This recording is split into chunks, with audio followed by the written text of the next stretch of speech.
Good morning. Okay, I need to record this.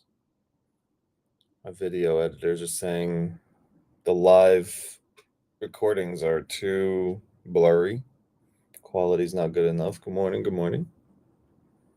Coming to you live from Taiwan. Recording in progress. All right. Welcome, everybody, to another ACIM session. 2024, we're really going to dive into more structure this year. And so we're doing a section every call, and then we'll open for discussions afterwards. So we are on chapter 1, section 2, Revelation, Time, and Miracles. So we'll dive a little bit deeper into that today. If you don't know what the course is, it is this right here.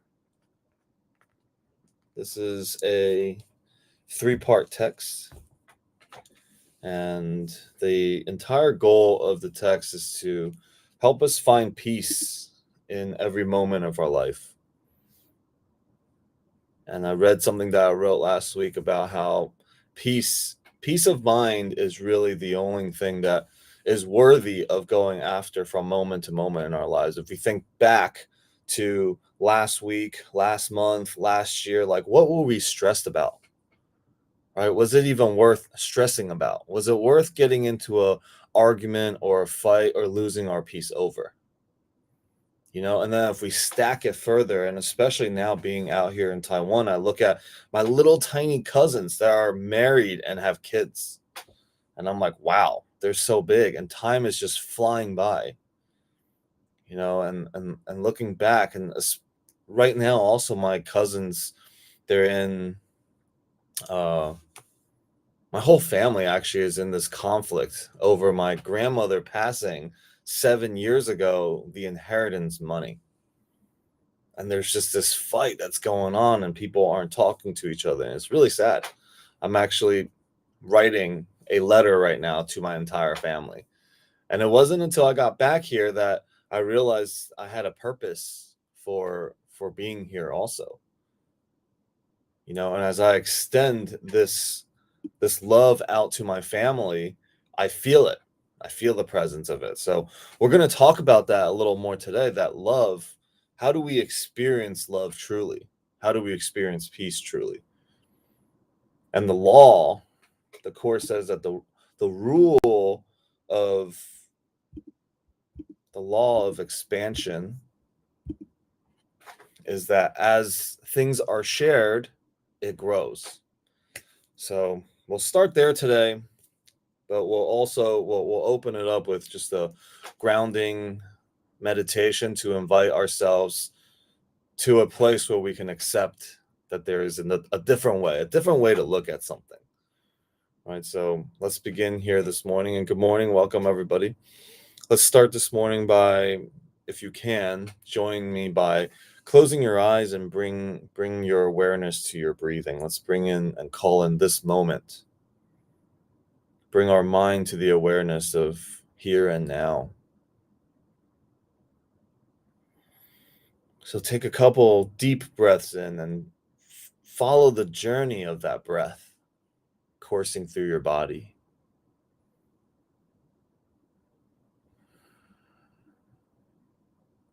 With every breath out, relax just a little bit more.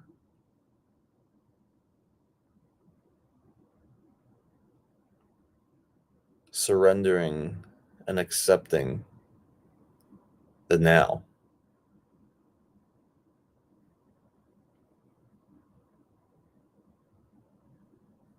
And then when you breathe in, let it travel to the different parts of your body. Bring your awareness to your fingertips and let the breath go there.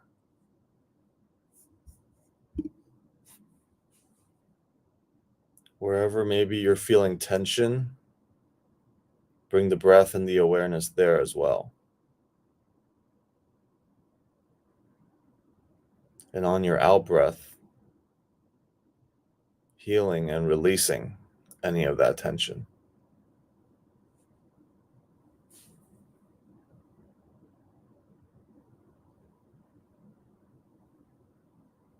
The Course says that our natural state of being is love.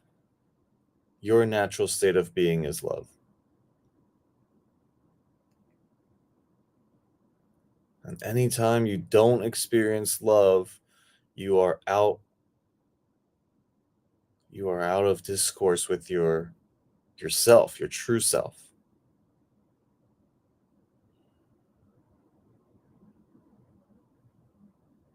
And so bring to your mind a golden bright light as we invite the Holy Spirit to the here and now. We call upon the bright light, the golden light that is our teacher.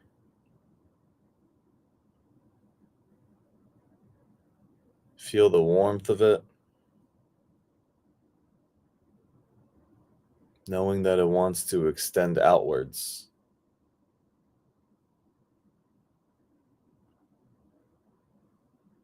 Any thoughts that you're having, any distractions, any questions, conflicts, uncertainties, let that light just touch it and disappear any of that doubt.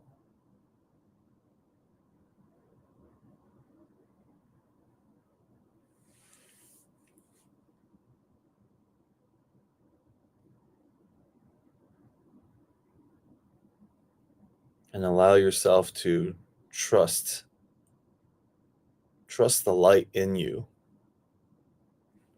Trust the light within you.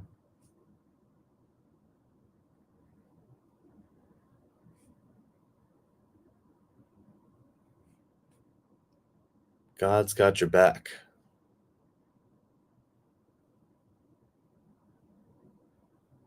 Anything, everything that you're going through, it's going to be okay. It will return to love as you will return to love.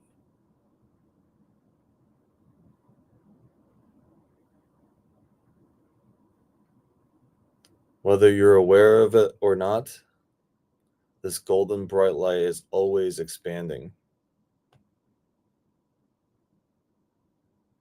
In moments that you forget or you don't see it, it does not mean it's not happening.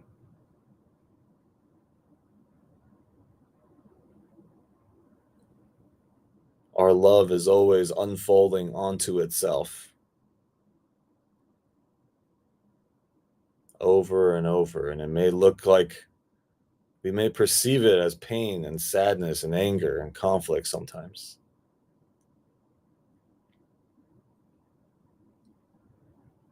But we give ourselves the permission right now. You choose. You'll give yourself the permission to call upon the Holy Spirit to bring about miracles into your life. The acceptance of miracles. It belongs to all of us.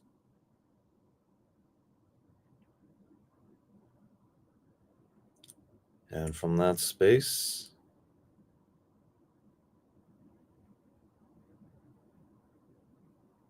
we dwell just for a couple more moments. Where in our lives do we need the light to touch the most?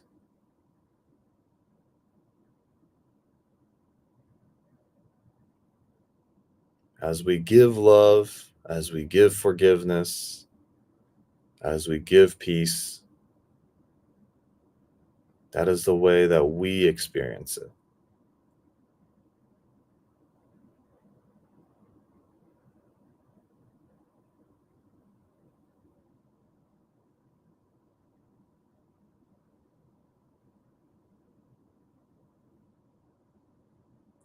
And so whenever you are ready, start to bring yourself back to the here and now and feel your fingers and your toes and your butt and the space that's holding you, the ground, the chair, the couch.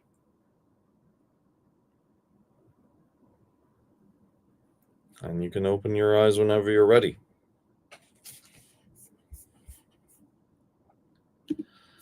Hello, good morning, or good evening, wherever you are in the world. Thank you for joining us here. And again, we are in chapter 1, section 2. We're going to go through the entire course at some point. Okay, and I started off the meditation calling in our natural state of being. You know, we are created by love, as love, and continue with love. Love is always designed to unite. No distinctions, no conditions, no division. Yeah. Hey. It looks like Jasmine's looking for like an international code, but I don't. It's usually on like the long description link of Zoom, but I don't see it's available to send to her. Okay. Well, let's see. Oh, she's back. But let me see if I can pull that up. All right, I'll put it in the chat, and if you can help me send it, that would be great.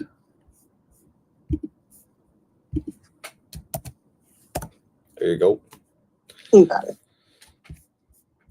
All right, where were we? Back to our natural state of being, that love is one. Love brings oneness. Love unites, and it's always the same. It's always equal, and it's always expanding and growing. It's always continuous. It extends upon itself and itself over and over again. And this is why, in truth, the Course says giving and receiving are the same thing. It happens together. In the beingness of love, our natural state is extended. And we experience our natural state of being whenever we offer love and peace to everyone. So when we offer love and peace to others, we experience what it is that we give. All right, so we're gonna read chapter 1, section 2, Revelation, Time and Miracles. The invitation here, as you're listening to the course being read, of course, we all have our own filters of what we're going to be hearing and what we're going to listen to. So the only thing that you need to have is a willingness, and the Course says a willingness to see it differently, to see your whole life differently. That means if it's up to you, you're not going to understand it. The whole point of what we're doing here is to be able to call upon the teacher within, to strengthen this connection to source, to God.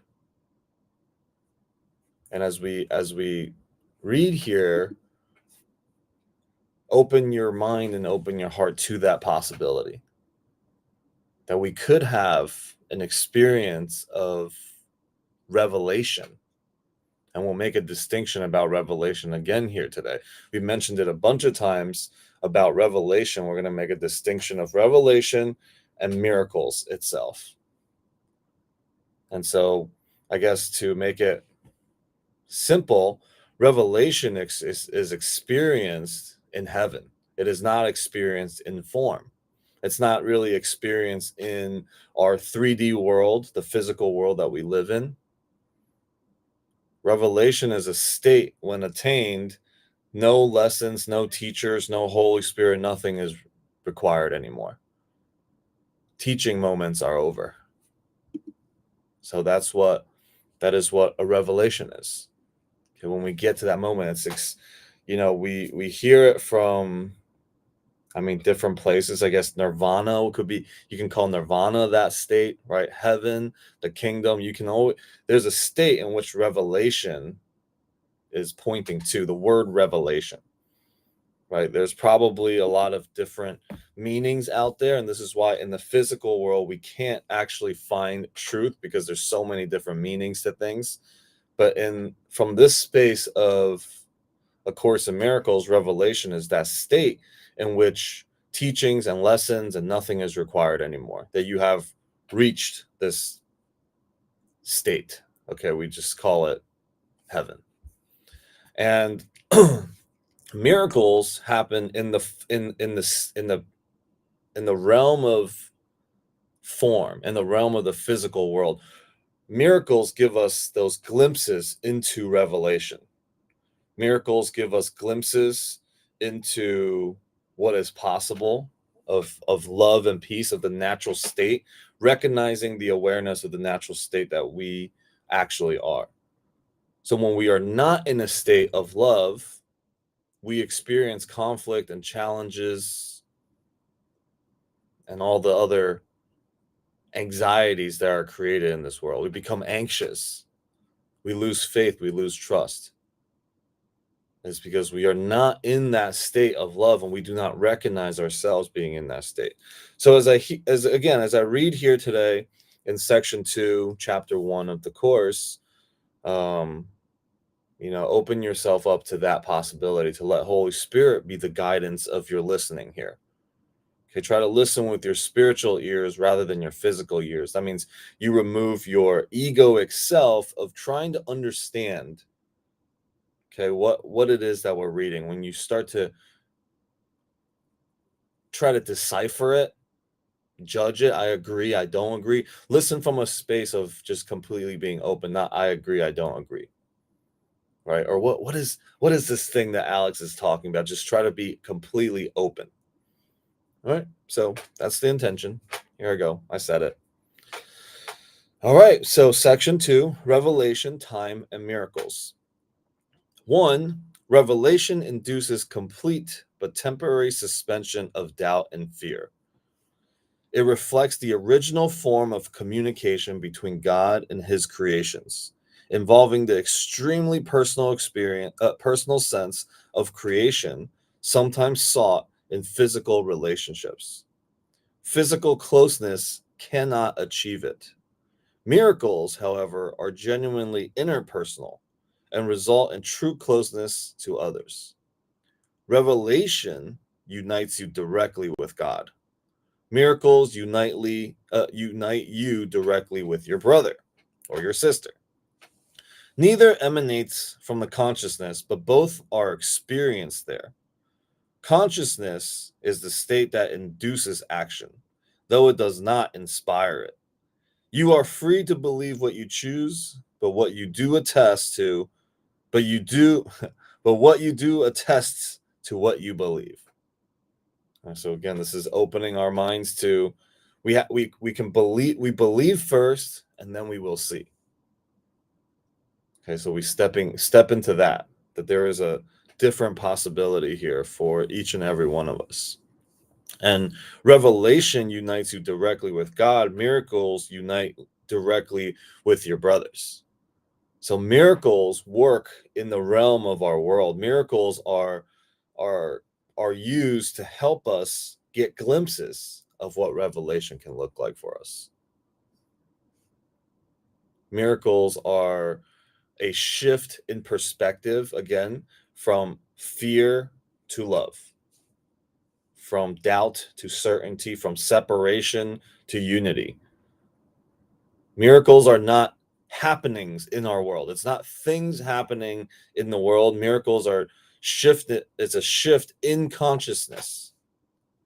That is it. When we call upon the miracles, we're calling upon our mind to shift. That recognizing when we do that all our experiences in the world comes from our thoughts. Every single problem that we have comes from the thought.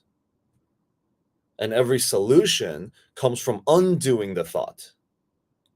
So we talked about last week that the atonement to atone is to undo. When we atone, we are letting go of our thoughts. We are undoing the thoughts we have about something. And the beginning lessons of the course that we've been doing throughout the week And if you haven't, you can start whenever. Lesson 1, there's 365 lessons, and it's to teach you that everything that you see, you cannot understand without the Holy Spirit's guidance. Everything that you look at in the room, you are misinterpreting and misunderstanding everything. What's up, brother? Welcome.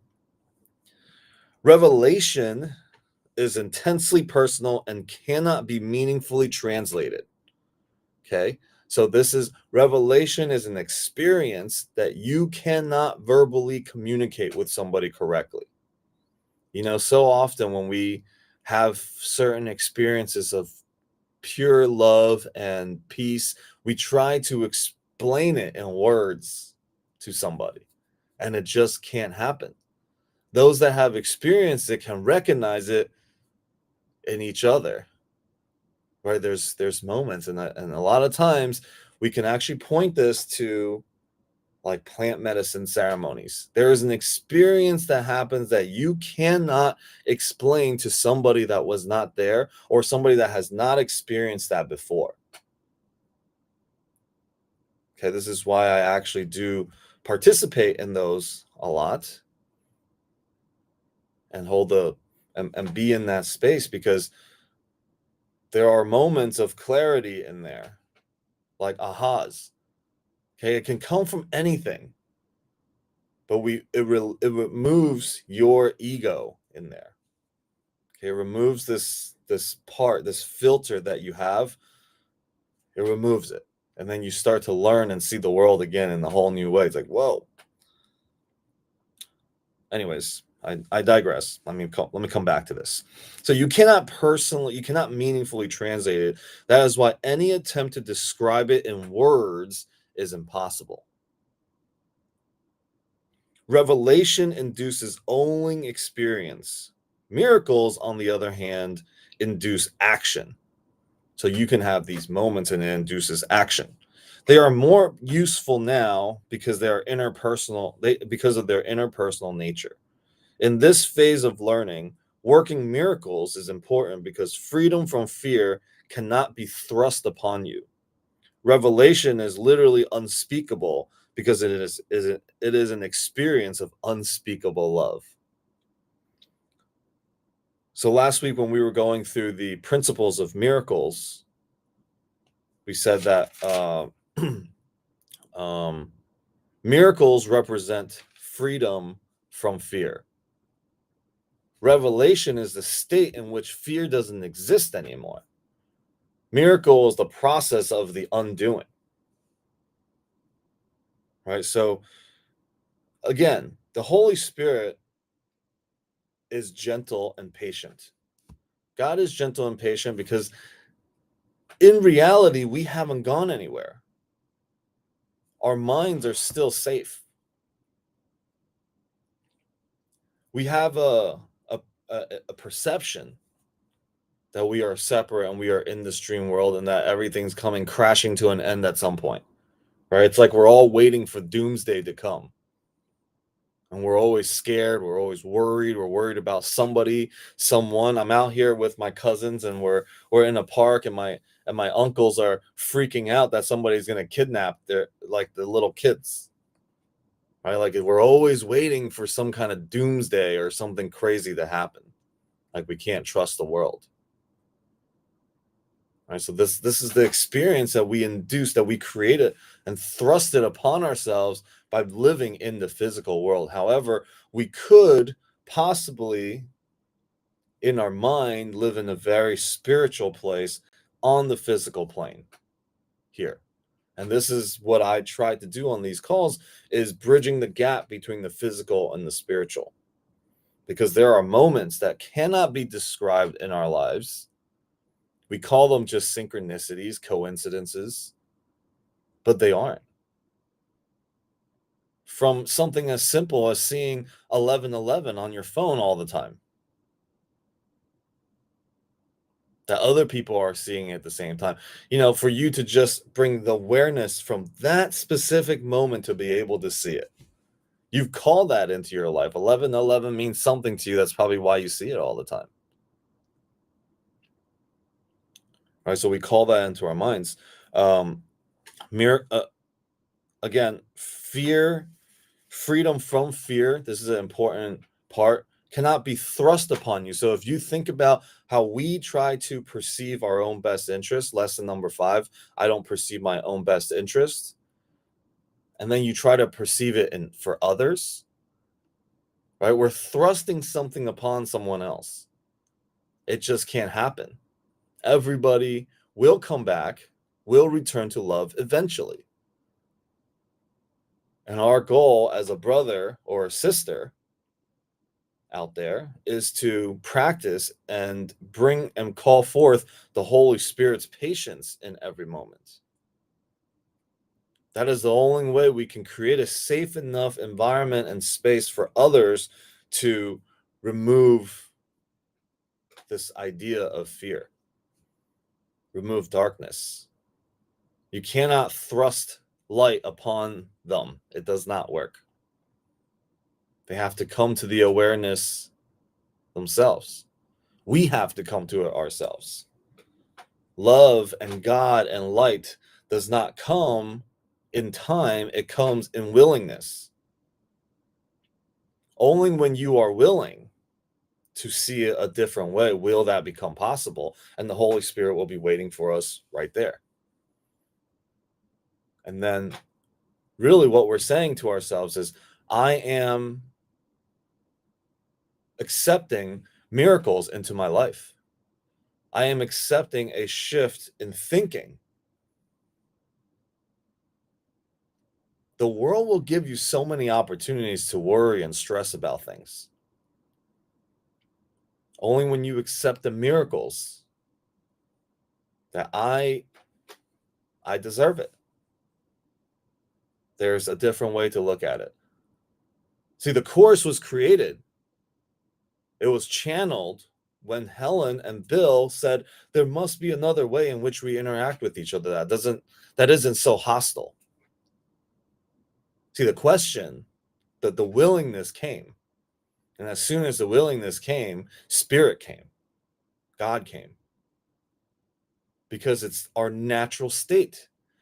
We're calling upon our own natural state of love.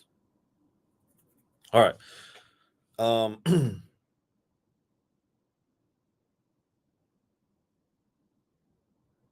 Revelation is literally unspeakable because it is an experience of unspeakable love. All should be reserved for revelation, to which it is perfectly and correctly applicable. It is not appropriate for miracles because the state of awe is worship, implying that one of a lesser order stands before his creator. You are a perfect creation, and you should experience awe only in the presence of the creator of perfection. The miracle is therefore a sign of love among equals. Equals should not be in awe of one another because awe implies inequality. It is therefore an inappropriate reaction to me, and this is Jesus talking to Helen. Okay, so Jesus does not require awe. Jesus is your brother. Implies inequality, therefore it is an inappropriate reaction to me. An elder brother is entitled to respect for his greater experience and obedience for his greater wisdom. He is also entitled to love because he is a brother, and to devotion if he is devoted. It is only my devotion that entitles me to yours. There is nothing about me that you cannot attain. I have nothing that does not come from God. The only difference between us now is that I have nothing else. This leaves me in a state in which is only potential in you. See, it's very early on in the Course that Jesus is saying this to Helen. That I'm just an older brother. Right? I've gone down the path further. The only difference between you and I is that I got nothing else. We all have what comes from God, but I have nothing else. I don't have any of the other things that I've created myself. He's done the work of letting the physical world go now. Okay, so an elder brother is entitled to respect for his greater experience. Experience also comes from your dedication, your practice, things like that. You have, an obedience for his greater wisdom. Now, obedience, okay, this could be a word that we have some stuff on, right? So again, letting go of all of our own judgments around words itself. Or maybe it's just me. Who the hell knows? He is also entitled to love because he is a brother, and to devotion if he is devoted. Right, so this is just where it's the same thing is always expanding outwards. Devotion is expanding outwards. Love is expanding outwards. Peace is expanding outwards, and only happens when you show it. You only experience love when you actually give love. When you don't experience love, that means you must not be giving love. The ego says, no, I'm giving love, but you're not receiving it and giving it back to me. You are not acknowledging it. And we go back to the introduction of the course that this is what is mistaken for love in our world. That we are looking for what is missing in us in someone else. And that place, that expectation is the furthest away from love, the course calls. But we have it as the definition of love. Okay, but love expects nothing in return. So if we aren't experiencing love, it means we did not offer love. We offered something with a string attached to it. I need the acknowledgement. And this actually is huge in men, right? In relationships, often men need this acknowledgement of the things they're doing. That's really the only thing we care about, right? We're like, just acknowledge that we do something, right? Because we don't really do that much, but we just want some acknowledgement. And women want to be seen and heard and felt and understood. Actually, all human beings want to be understood, right? And be seen and be heard. So from that place, how do we give so that we may receive what it is that we are missing in this moment? Not that we don't have, but we don't have the awareness on right now. If I'm feeling like I need love, then I need to give love in order to experience it. And if I'm still not experiencing it, it means what is it that I'm giving right now? And the work is always done internally. And by myself, I cannot do it. This is why it's always a calling of spirit into your life. By yourself, you don't understand what it is that you're going through. And it's imperative for us to call upon the Holy Spirit to guide us, to call the inner teacher. The course itself is not anything besides how to find your teacher, how to find your internal teacher. When the course finishes, it says this is not the end. This is a beginning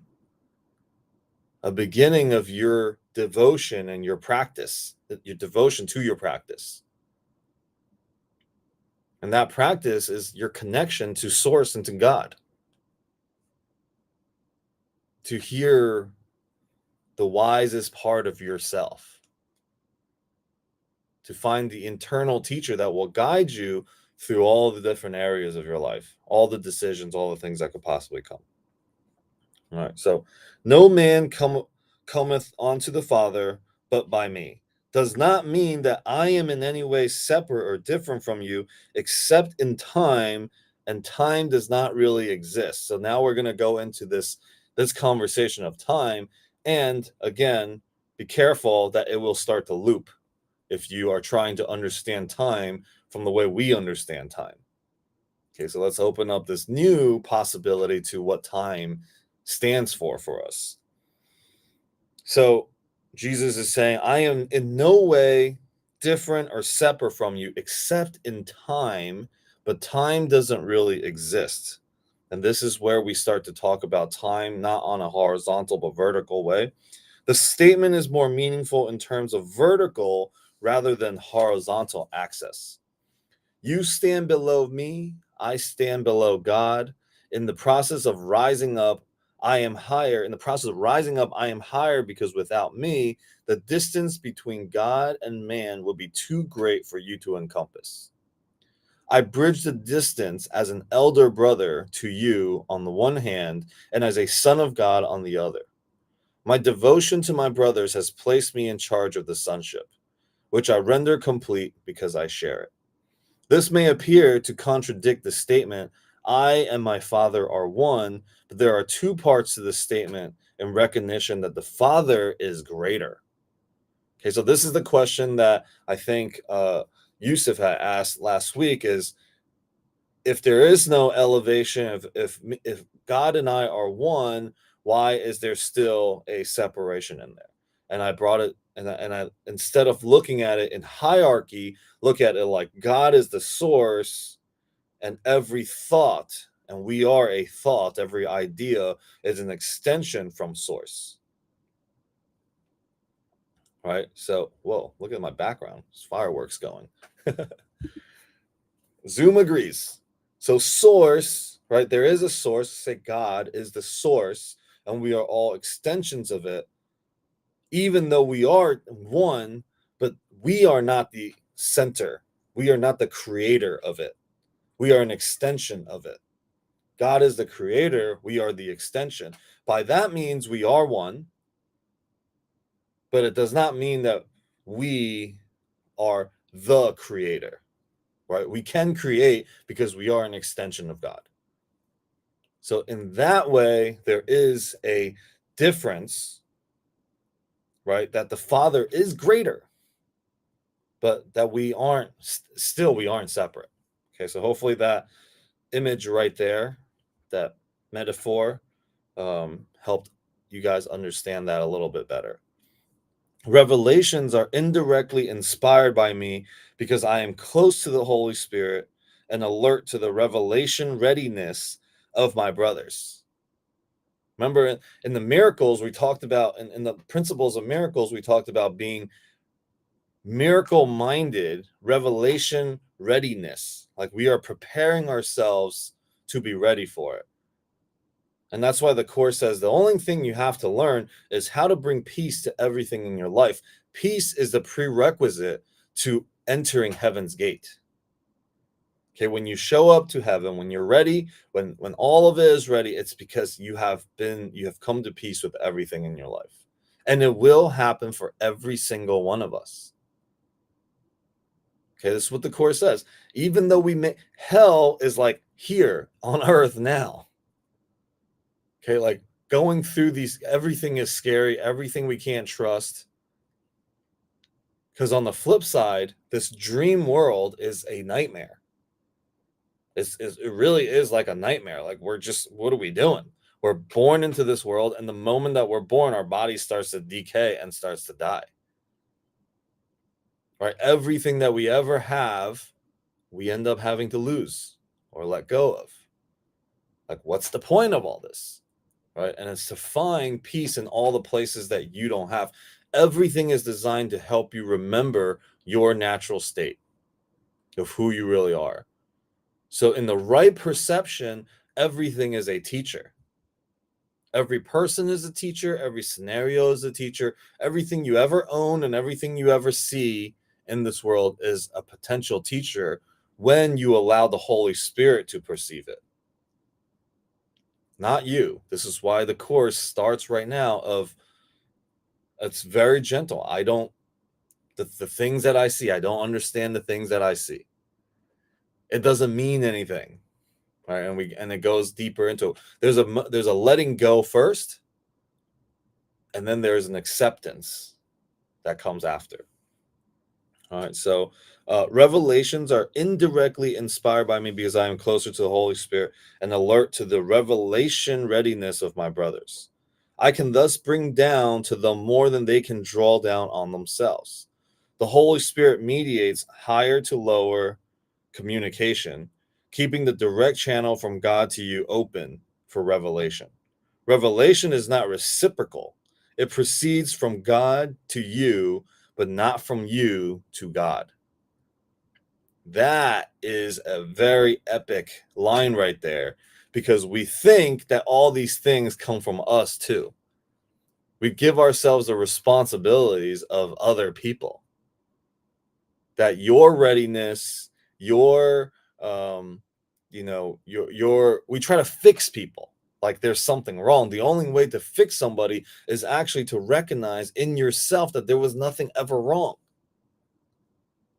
In your mind, they become fixed. They don't need to be fixed. Your thinking needs to be fixed. The world does not need fixing. Your perception of the world needs fixing. Does that make sense? We think that there is something wrong with somebody. So there's one of my cousins, she is, I don't know, I think she's got like schizophrenia. She's got things. She talks to somebody a lot and she's not really sure what's really happening and what's not. So, I have a lot of compassion for her. As she's having a conversation with herself, everyone else is like, well, what's going on? It's really weird and whatever. And I'm like, it's kind of interesting, right? I'm like, it seems like she's on the phone with somebody, but she's not. I mean, she can literally have a full-blown conversation with herself and somebody. I don't know if it's actually there. But from a space of judgment, it would be very weird and it would keep her in her place. But because I'm just so open to her and talking to her about it, she like opens up, and then she's an amazing pianist. And she was like, can I play music for you? I'm like, yeah. And she's kind of being like shut down a little bit by her mom. But I'm like, no, it's fine. Just play, just play. And I sat right next to her, listened to her play the piano. And it was amazing. It was beautiful. And I hope that it was a confirmation for me too. That I had let some kind of judgment go in myself. Now, the teaching continues because the judgment came from now isn't directed towards my cousin, it's directed towards everyone else that's judging her. So see, the work just keeps going until I can let all of that go. But everything presents a great opportunity for us to see, where love is not. So very, very quickly, I had the awareness of this love and gratitude and acceptance and true understanding of my cousin who's going through what she's going through, heavily medicated, by the way, too. And then I didn't have it for my aunt. I'm like, whoa, why am I withholding love over there? All right, so we get to constantly do the work. It's the awareness of that there is work, but it's only done here. That the fixing, it's my perception that needs fixed and nobody else needs to be fixed. So I wanted to say something to my aunt, like, why don't you just let her play music more? Why don't you be more encouraging? More like I'm going to go and now do something like, I know what's best for her now. This is what the Course is saying. The ego comes in and you try to put yourself in the position of God. But I didn't say anything, because I recognized that nothing needs to be fixed here. There is nothing wrong.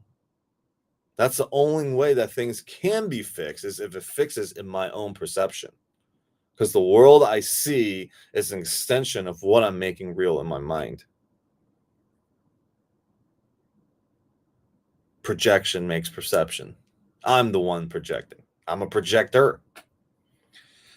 The miracle minimizes the need for time. In the longitudinal or horizontal plane, the recognition of the equality of the members of the sonship. The sonship is the ship that all sons return to, all of us return to. And it's complete only when all sons return. of the members of the sonship appear to be involved almost endless time. However, the miracle entails a sudden shift from horizontal to vertical perception. This introduces an interval from which the giver and receiver both emerges further along in time than they would otherwise have been. The miracle this has a unique property of abolishing time to the extent that it renders the interval of time it spans unnecessary. There is no relationship between the time a miracle takes and the time that it covers. The miracle substitutes for learning that might have taken thousands of years. It does so by underlying recognition of perfect equality of the giver and receiver on which the miracle rests. The miracle shortens time by collapsing it, thus eliminating certain intervals within it. It does this, however, within the larger temporal sequence.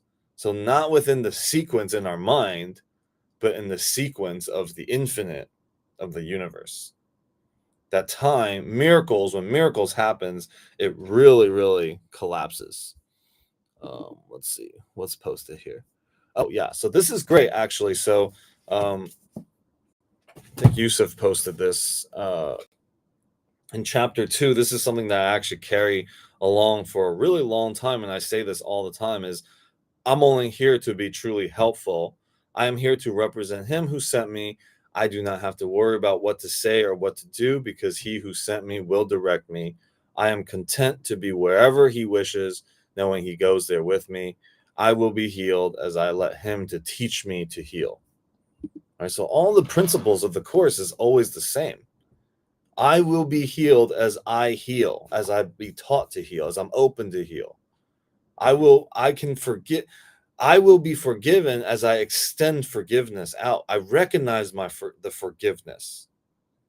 It's not that it's not there. Love is always there. Forgiveness and peace is always there. The only way I can align myself to those things is when I give it. This is why giving and receiving happens together. And when we actually recognize giving and receiving, that is a miracle moment. See, only you would understand it and you would feel it because you're calling forth to it. All right, so I'll open it up for now. We're complete with our section for this call. Next section that we're going to go into on the next call on Wednesday is Wednesday. Okay, yeah, okay. The next section is the atonement and miracles. All right, so we start to make the distinction of atonement and miracles. And for those of you guys that have read this and are a little bit further along, it's always great to come back and read and be in the distinctions of these things, because the course is just like the Bible. It's all the spiritual texts out there. It's a reminder because we keep forgetting. Now, with the miracle mind, if you're a miracle, the readiness of the miracle mind is to know that forgiveness, for forgetting, okay, the purpose of forgetting is to strengthen our remembering. See, if we recognize and we know that, oh, every time I forget, it's to strengthen the remembering, then I don't really have a judgment on myself. I don't guilt or shame myself when I forget. Right? Because we tend to do that. We guilt and shame others because it only comes back to us. It's a projection of myself. Would you please put the name of the book and the author in the chat? I couldn't read it in Zoom. So it's A Course in Miracles. It's written by Helen Schuckman. Wait, is that what you're asking? Yes. A Course in Miracles. It's written by Helen Schuckman, but it doesn't actually put her as the author on the title. But in the beginning, she talks about where it came from, what it is. So you can actually go back to 3 calls ago when I did the introduction and the preface. All right, I'm actually making everything that we're doing this year on these calls into a long podcast going through the entire course. So anybody can go through it at all times. So that's why it's very structured now. I actually have a series of books that I've been writing also. The first one is on boundaries, and then it's going to be on forgiveness, and it's going to be a series of kind of like short books. Yeah. Okay. Thoughts, questions? What's up, y'all? What did you hear? What thoughts do you have? I am new. Hello. Hello, Rachel. It's good to see you. Hi, Alex. I was just listening today. I appreciate this. Thank you. I'll be back on as much as I can. Awesome. I want to say awesome. hi. Hi, it's good to And have this you. is amazing. Thank you. Welcome, welcome. Thank you, Alex. This is very moving and helpful. Awesome. I saw that you were in your process through the beginning and during this session. If you want to share, you can share. It's an invitation to share,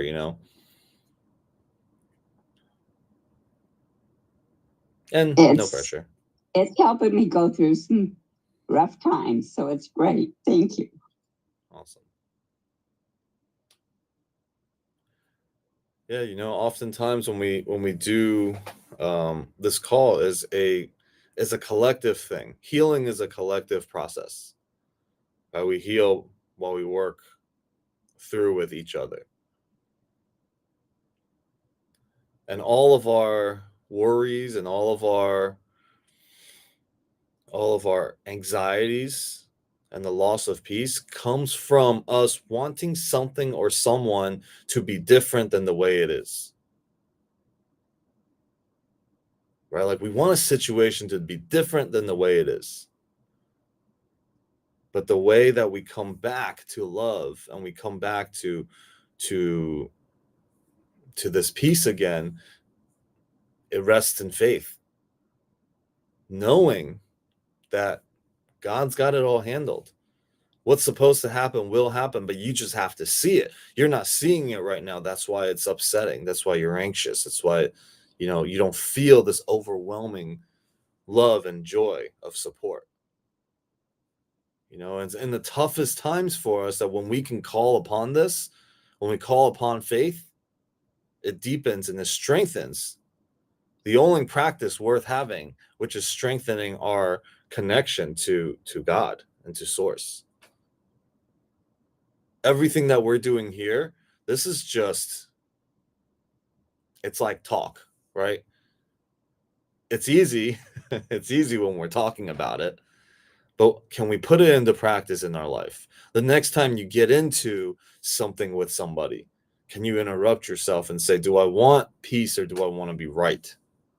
Do I want to be happy or do I want to be right? That's one of the most epic things from the course that I've added into my life, that when my wife and I get into a fight, I literally start to have a fight within myself. And she's trying to induce some conversation from me, but I can't even, because I'm going back and forth with myself saying, dude, what is it about this that you have to be so right about? Literally, being right means peace and happiness is gone. And you're about peace and happiness. And then inside me, I'm like, no, but if she just this, and I'm still trying to be right about it. Right. So anytime that we feel this, the next time, there's a moment for us. All the practice that we do on this call are just reminders for us.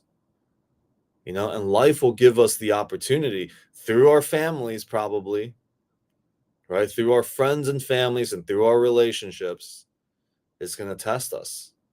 Will you still see your brother through the lens of the Spirit, through the lens of Christ consciousness?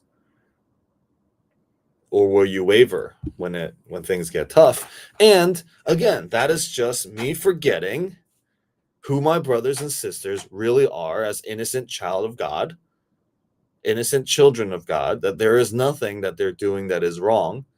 I forgot. Now, what's the point of forgetting? What's the purpose of forgetting? It's to strengthen my remembering. I've assigned a purpose to forgetting. That itself right there heals your ability to be more compassionate to others. because just like me, they're going through the same process, the same curriculum.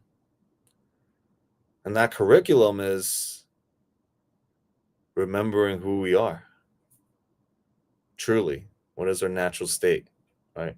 All right, Lyra, see you later. Antoine, go ahead, brother. Share. Talk to me. Good morning. Thank you. I feel like I'm in a graduate school. I mean, the content today is just another level. It's a lot to digest. But I'm trying to simplify my thoughts here. The language we've used in the past are like, having a download, maybe meditating and trying to quiet the mind just to listen more. And, when you started, talking about revelation versus miracle, and the revelation is an experience, miracle is more towards actions.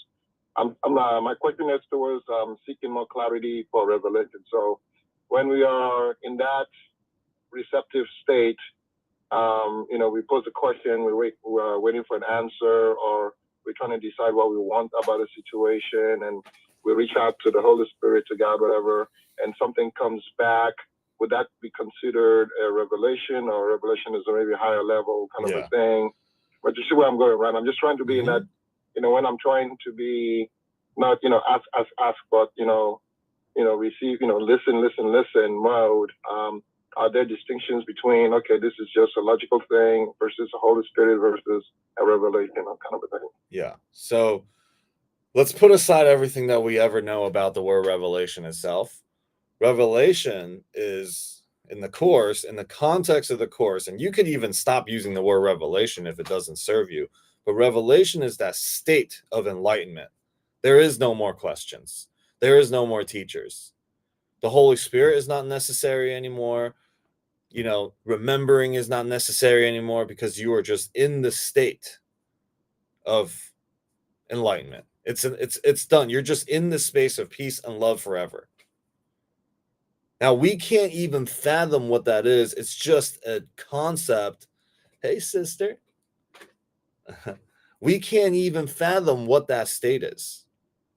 We induce temporary moments of true, complete clarity and peace, and then we lose it.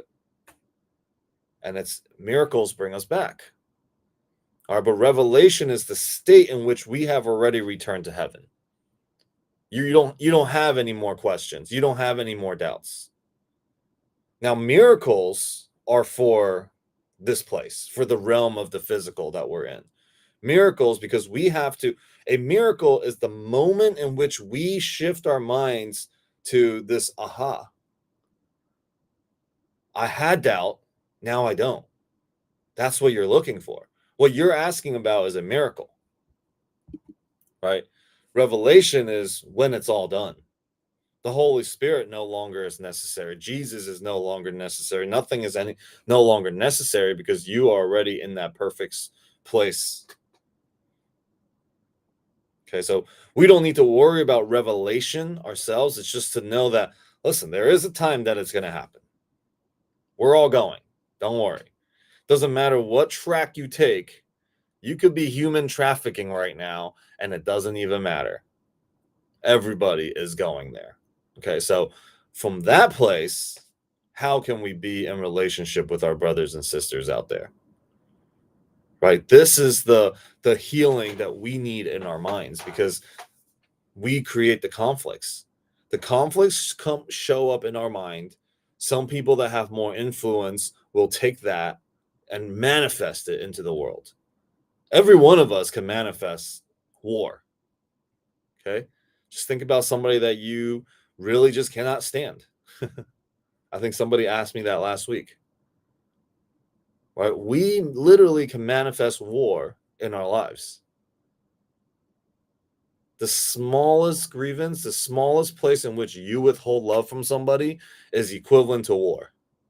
Is equivalent to the worst thing that you can think of in the world, because it takes just that much.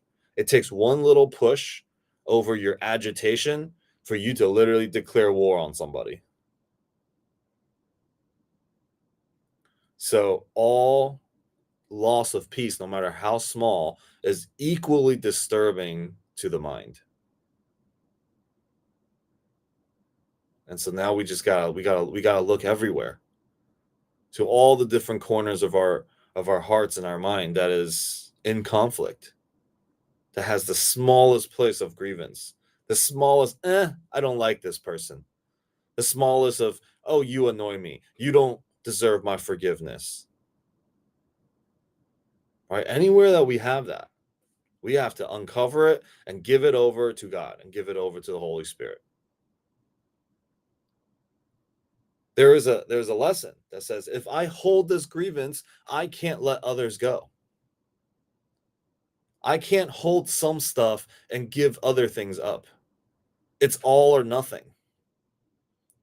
This game of returning to love is not, you cannot withhold anything. The vision of one world costs you the vision of the other.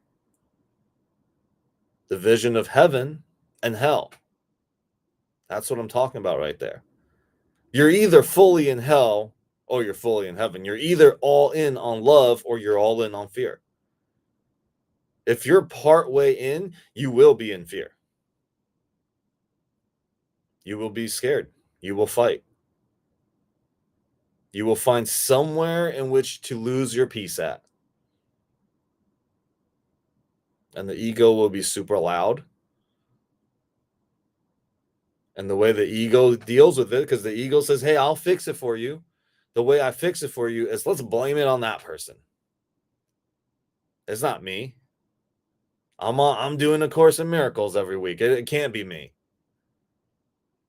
It's them. I go to church every week. It's them. It's not me. Right? And from that place, we just look at how freaking silly we are. And it's okay. Like when we start to laugh at ourselves for the silliness, we begin to heal it.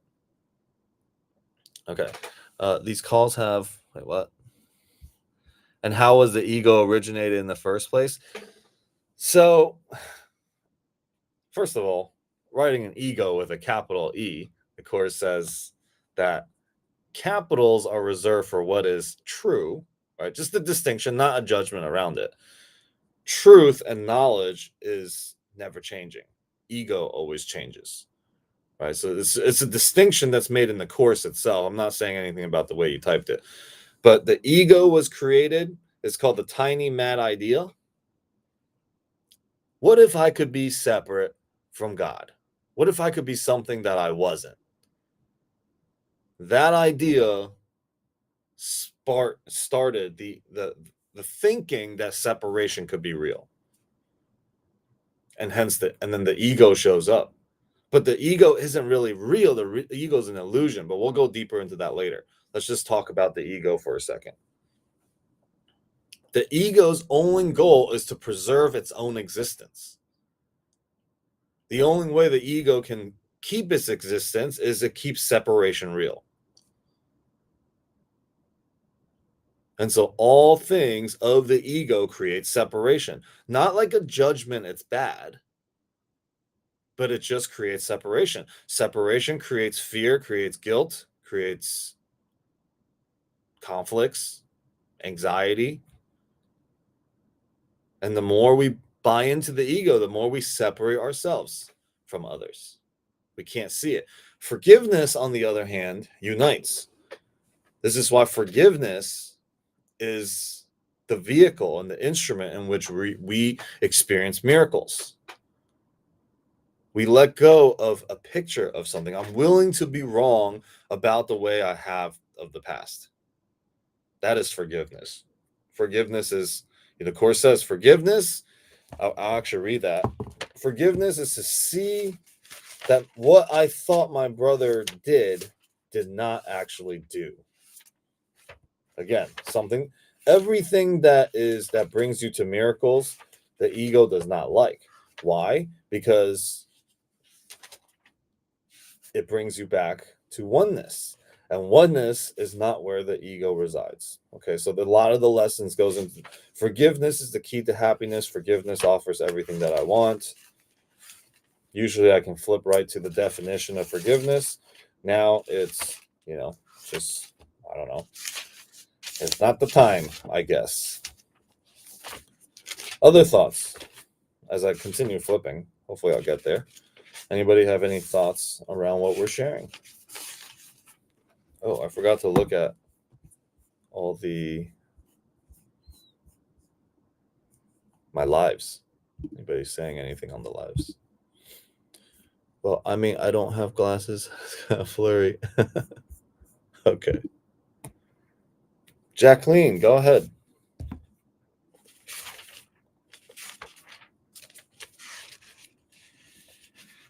You will need to unmute yourself, though.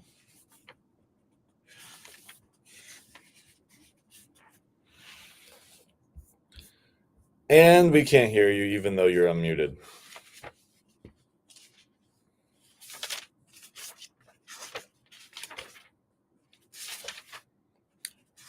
Well, maybe it's those headphones, or I don't know. While you get that fixed, can I say that the ego is an emotion or a feeling? I would. What about the feeling of love? What about the feeling of peace? What about the emotion of calm and collected, tranquil? So, I mean, I'm not saying you can't. You can say whatever you want to say.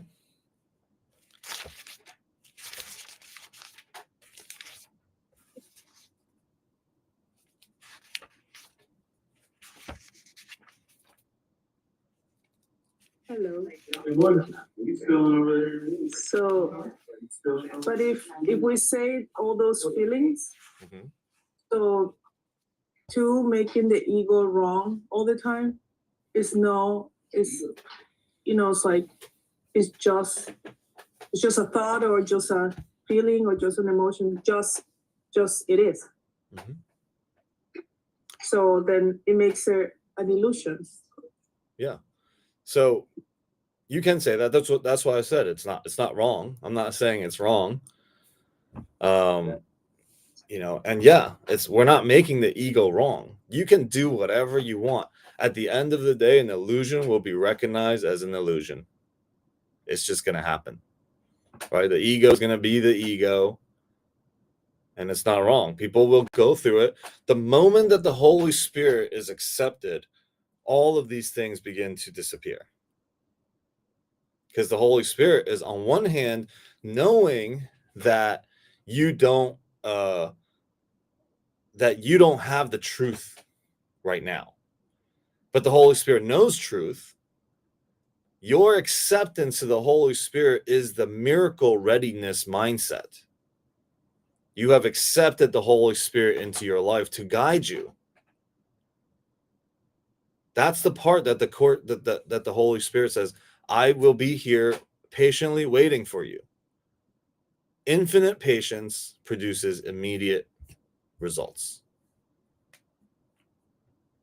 And so our goal is to practice being patient. And first, we're looking at the principles of miracles first. What are these things? This is why it's great to continue going through it. All right, so the last 2 weeks that I did the calls, we went through the first 25 principles of miracles. Then we went through the second 25 principles of miracles. And again, if you go back to the first, what is A Course in Miracles? Right? It is not a basis for any religious cults. It is not religious in nature. Talks about a universal experience that gets to be had.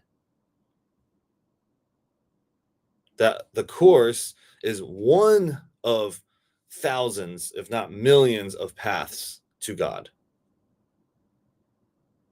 When you devote yourself enough to anything, and you go down that path long enough, whether it's martial arts, yoga, prayers, meditation, A Course in Miracles, Bible, Quran, anything, you will find God if you look there deep enough and long enough. Because it's speaking about the same thing. Different characters might be in there, different things might be in there, but the spirit of it will lead you to a different dimension, different realm. And you can call it heaven, you can call it whatever you want to call. Right? So the course is really an introduction to that. This is not like any religious basis. And going back to what Claudia was saying, we're literally just looking to find peace in our life. That's the whole purpose of the course. Now, it's very much Western languaging, but it is Eastern teachings as well. And it's interesting because I grew up half Catholic and half Buddhist, my family. In the beginning, I used to have a huge problem with the Catholic side of my family. And now it's interesting because like my family's fighting, it's kind of like the Buddhist side of my family's doing it. It's all the same. It's all ego. Right? It's all this like what belongs to me, what belongs, like I'm writing a letter to my family and I talk about like compromise does not mean you're losing. Compromise is actually seeing what is possible, right? That this is something that is going to be helping us return to love. So anyways, I'm just kind of rambling now. Jacqueline, are you back? Are you able to talk?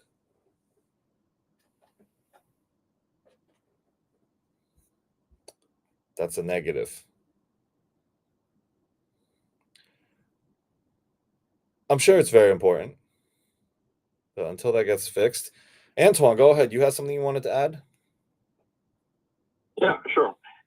Earlier, you were making references to vertical and horizontal analogies, maybe some collapse of time through miracles happening, and then referencing Jesus as well. Anyways, as you were saying all of that, I immediately just collapsed into my Star Trek episodes. I was thinking about space and all this, what do you call it, wormholes and whatnot. Like where is he going with all this, with his narrative, right? So, but so I missed the context of the value of what you were saying there. The impression I got was, hey, Jesus is one with God. He's kind of like an accelerator. If you believe in him, he will shorten the distance, or things will happen faster. But I felt like because I was going back to my 20 years of Star Trek, I missed maybe some value in what you were saying there. Could you maybe elaborate? Add some clarity to can you? Yeah, please. Yeah.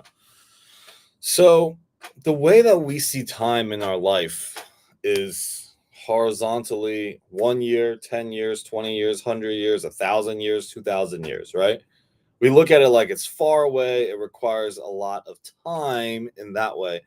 But miracles collapse time because when miracles happen, it breaks through, because miracles are maximum extensions of love. And we don't know how many things are being shifted in that timeline. So it kind of takes your horizontal plane of miracles and stacks it into vertical. Right? So if you think about people awakening and things happening in your life, you think about it in terms of this.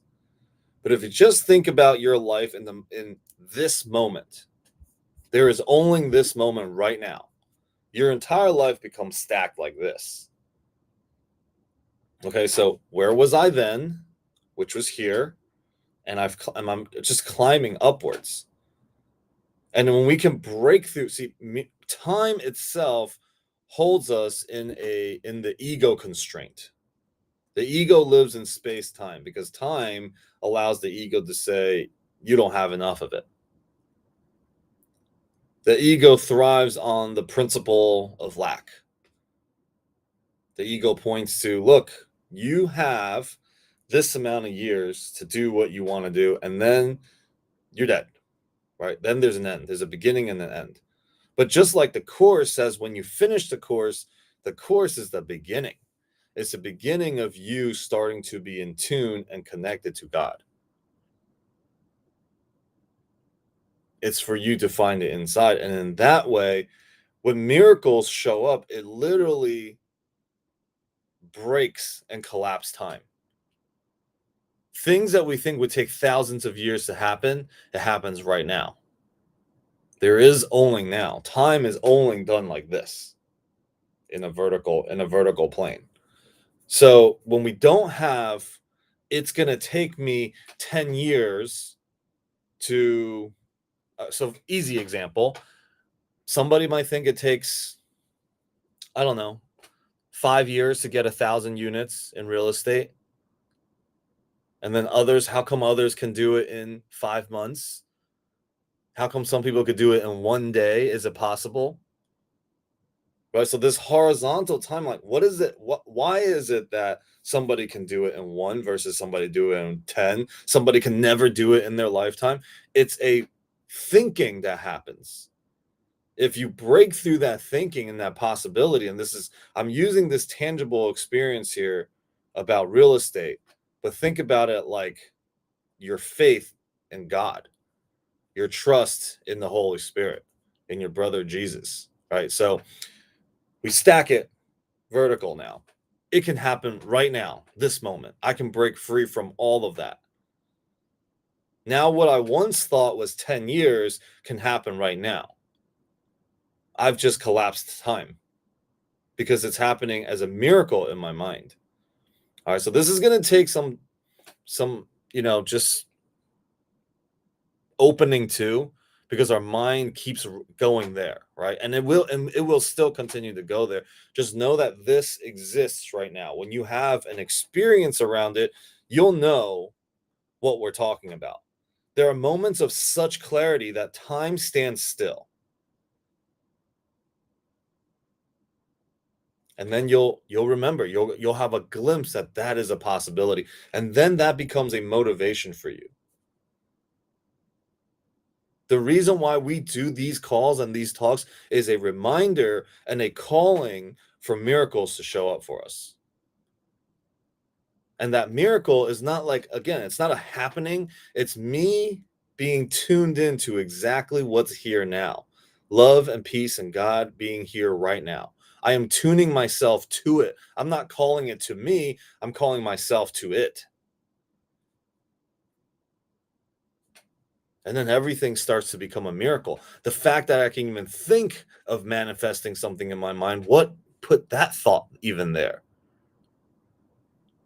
Right? So everything starts to become a miracle rather than just some coincidence that we just throw aside like it's nothing happening.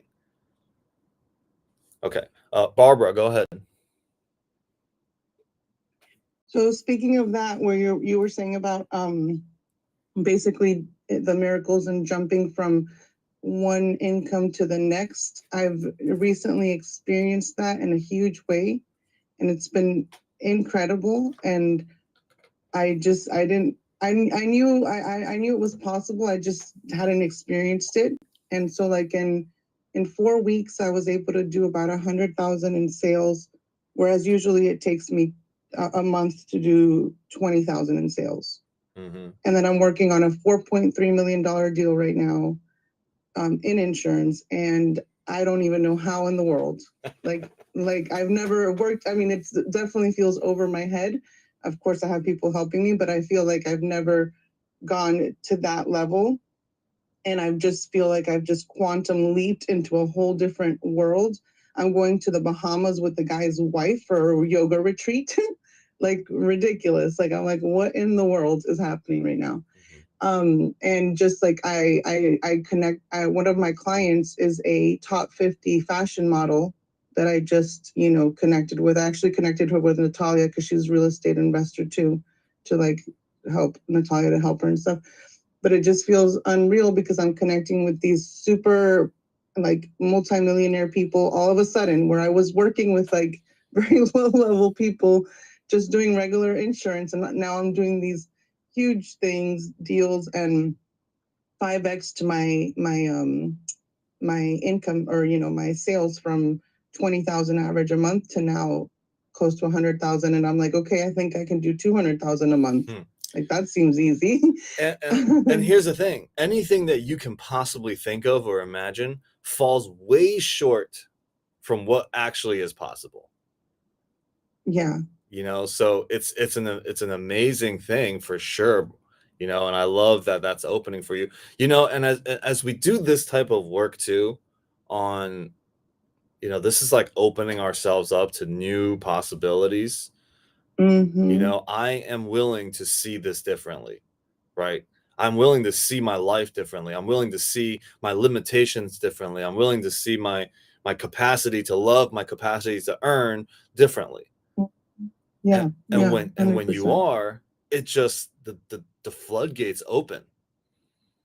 Yeah, it's been incredible. Like it feels like such a quantum leap. I'm like, whoa, what is happening? But I'm happy about it. Yeah. You know, and so I'm happy for you. You know, good job. Awesome. Thank you. It's amazing. Thanks. And that's available for everybody. You know, whatever you're challenged with right now, whatever you're struggling with, it's in like trust, in faith that it will all come, and the right things will come, and all the abundance in the world is meant to come to you. That's the way the world expands. That's the way the universe expands. That's the way God expands, is that it's going to come flooding through you. You just got to allow it. Our only problem comes from the blockage, our blockage to God. That's it. You know, and you can call it God, call it whatever you want to call it. Okay, this is not I'm not trying to get anybody to become religious or anything at all. It's start to develop a spiritual connection to something greater. That's the game here. You know, so that we may awaken to like our potential. Awesome. So let's see. Oh, Jacqueline never made it back. I thought a number came in, but disappeared again. Oh, we got 3 more minutes. Antoine, did you wanted to say something else? I know you raised your hand and then you dropped it again. So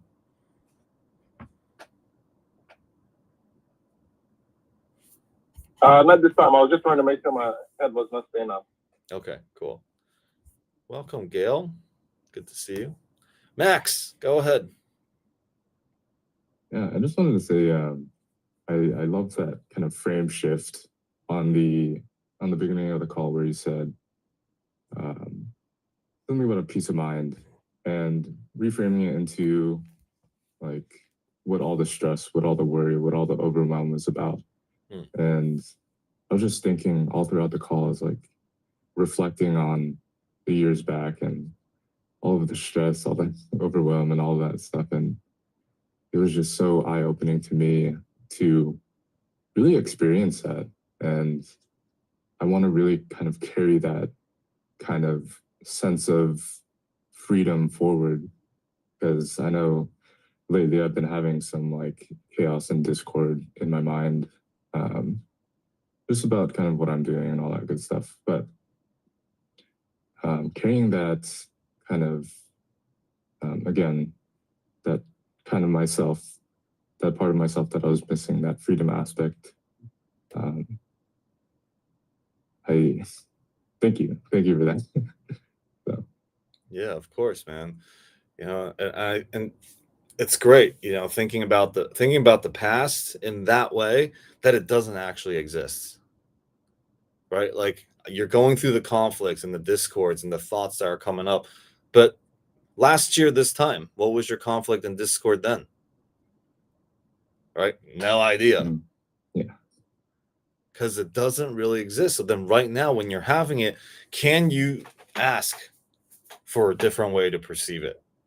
Right? And it does not come through you. You can't do it alone. You created this thought. You can't undo it. But truly inviting the Holy Spirit in to undo it for you, that's the way it's done. You know, because the Holy Spirit sees a much bigger picture than we can see. We're looking at the world through a little pinhole. What judgments and what could we possibly know? What we don't know and what we don't know that we don't know is a trillion times infinitely bigger than what we possibly know. Yeah. And the universe and God is playing out in a way to serve you. Because the only way that love expands, light expands, is through you. There's nobody else. And that's our mission. Our ministry is that. And when we can find that and we add that to the things that we do in our lives and business and in our career, it's unstoppable. All the allies will come to your aid. All the multimillionaires, the bajillionaires, and all those guys are going to come to your aid. You got to put this at the center of what you do, at the center of your business. Your life, your business, your relationships, everything revolves around this. Okay, your relationship to God. Bring more of that, the principles of the Holy Spirit and the miracles into your life, into your business. So anyways, that's about it for today, guys. Thank you all for being here and participating. Even if you didn't say anything, your presence greatly, adds to this. And I know it's so beautiful that you guys, Claudia and everyone over there, made it onto this call. It's incredible. I miss you guys, and We love you. Love you. Love you, brother. We got to witness some miracles last night, so I'm sure. I'm finally sold on the ACIM after all these years. I was there with you guys in spirit for sure. Everybody, let's. Love it. Purple Eagle Tribe. Purple Eagle Tribe. All right. Much love, everybody. Thank you all so much for being here. Bring peace. Bring this remembering of what it is that we are and who we are out to the world and to all the relationships. Much love to all of you. See you guys on Wednesday. Peace out.